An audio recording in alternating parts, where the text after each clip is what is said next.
Mga kalusing katirada, mao na ni katong gihimo na mo gahapon na long video na ni adto sa Bunawan para sa servicing na among pagkabulatan. So kaning orasan na pay nagkuha video pagsugod na mo biyahe. Basing matingala mo lods pag-break ani maabot na dai mo dito sa Bunawan. Naabot na mi dire. Video share ka tamo rin video anong gikuha na mo kay naglisod na kung kauban na mo way mag-video. Ang importante nakaabot na gyud mig safety. Pagsaka na mo sa office sugod na dai magtrabaho. So mao na ni siya ang land cable na ipalusot na mo dito sa Ibabos Kisami. Unya kay nalusot naman to sa Ibabos Kisami, mga ginapod midris man no para kuha na mo to ang cable. Basta na dayon diri ang hagdan. Unya hinay-hinay lang tagkat-katan ni basig ma-slide din gisandigan sa hagdan. Unya wala mo ko kabalo basig nay nagatang dito sa Ibabos manhol. Mga ayos ako katawran basig maigo unya pag abli nako. Ayun kung sinay nagatang.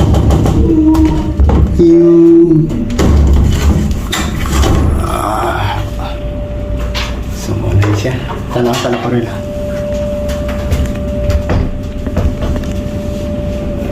Sobra mo wire. Video ko otonon rin. Otonon na sonahan. Dito na videohan na eh.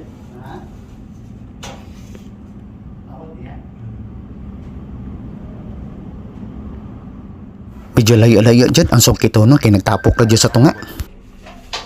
Unya kay nakalusot naman ni ang tumoy ani dito banda sa may modem router. Mangnaog na may ani. Siyempre sila dan yung nagbalik ka manhon basig niyak na mo naog na dili tao. What? Mo ni siyang lusot ron. Dili-dili pa ron sa iyong router. So kailangan na po ni siya mutingon para dili dahil tanawon. Medyo paspasan ako ni gamay ang video para di mo malayo mo tanaw.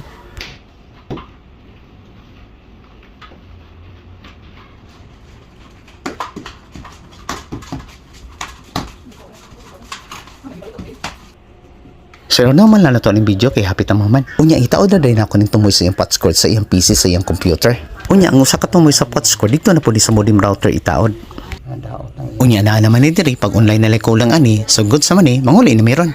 So goods na. Manguli na mi. So mga kanod si Katirada, thank you for watching. Alam init ang motor. Grabe.